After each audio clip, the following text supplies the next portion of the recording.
Aujourd'hui, cet hémicycle a rendez-vous avec l'histoire. Pas celle que l'on glorifie dans les manuels scolaires, mais celle qui a longtemps été tue. Celle d'un peuple noir libre que la France a contraint à racheter sa liberté. Le 1er janvier 1804, Haïti devient la première république noire indépendante du monde. Une victoire arrachée par d'anciens esclaves contre l'armée la plus puissante de l'époque, celle de l'Empire français. Une insurrection victorieuse, anti-esclavagiste, anticoloniale, qui a été une leçon de liberté pour nombre de peuples.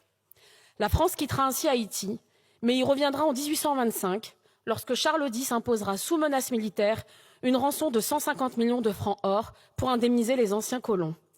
Pour compenser, dit-on, la perte de ce que la France n'aurait jamais dû posséder, des êtres humains.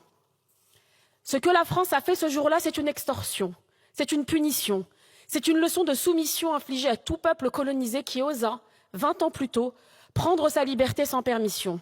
C'est la France orgueilleuse, enivrée de désir de domination, qui ne supportait pas l'idée qu'on lui tienne tête.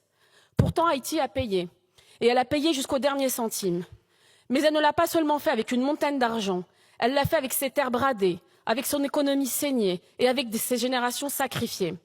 Cette dette n'était pas un contrat, c'était une camisole. Et pour y faire face, Haïti n'a eu d'autre choix que de replonger dans l'engrenage de l'endettement.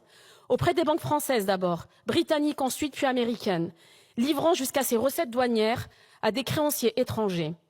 L'indépendance arrachée par le sang a été rachetée au prix fort, non pas pour la liberté, mais pour rester debout. C'est cela la double dette. Une première dette imposée par les chaînes de l'esclavage, une seconde scellée par les chaînes de la finance. Haïti a brisé les fers du maître, mais la France lui a mis les chaînes de la dette et elle en paie encore le prix. Cette dette n'est pas un chapitre clos, c'est la matrice d'un désastre. Reconnaître cela, ce n'est pas s'accabler, c'est réparer, c'est refuser que notre République continue de prospérer sur des dettes impayées d'injustice. Ce que cette résolution propose, ce n'est pas un chèque, c'est une démarche, une commission indépendante, une reconnaissance officielle, une coopération mémorielle. Elle ne demande pas une charité, elle exige ce qui a été dénié si longtemps aux Haïtiens, la justice. Et à ceux qui craindraient que ce geste crée un précédent, je réponds, cette dette est unique, elle est documentée, elle a été extorquée par la France à un État souverain, ce n'est pas un cas général, c'est un cas d'école. À ceux qui disent il ne faut pas rouvrir les plaies, je dis, les plaies sont encore béantes. L'injustice continue tant qu'elle n'est pas reconnue. Haïti n'est pas un pays pauvre, c'est un pays appauvri. Un pays que l'on a méthodiquement privé de ses ressources, sucre, café, tabac, de ses moyens et de son droit à l'autodétermination. Appauvri par des siècles de pillage colonial où les richesses ont alimenté l'économie française au prix du sang et de la sueur des esclaves. Appauvri ensuite par une dette imposée sous la menace des canons, puis par les intérêts d'un système bancaire complice. Et lorsque les chaînes visibles ont été brisées, ce sont les chaînes invisibles du néocolonialisme qui ont pris le relais. Blocus économique, tutelle internationale, mission d'occupation déguisée, ingérence politique permanente, jusqu'à l'an dernier, où notre président de la République insultait les dirigeants haïtiens, les traitant de, je cite, complètement cons. L'État haïtien, depuis sa naissance, n'a jamais eu la possibilité de se construire librement.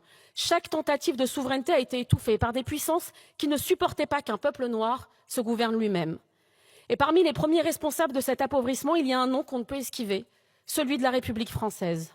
La France a tiré profit d'Haïti en esclavagiste, l'a saigné en créancière et l'a abandonné en donneuse de leçons. Ce qui est proposé ici, c'est un autre récit. Un récit dans lequel la France ne se contente plus de dénoncer l'esclavage du passé, mais d'une France qui assume aussi les conséquences économiques de son système colonial. Car ce texte est anticolonial. Et parce qu'il est anticolonial, il est profondément républicain. Il est l'occasion pour notre Assemblée de poser un acte fondateur pour une diplomatie postcoloniale, pour une diplomatie de la vérité. Mes chers collègues, pour que la France soit grande, elle doit être juste. Nous voterons ainsi ce texte pour l'honneur de la France et pour l'avenir d'Haïti. Je vous remercie.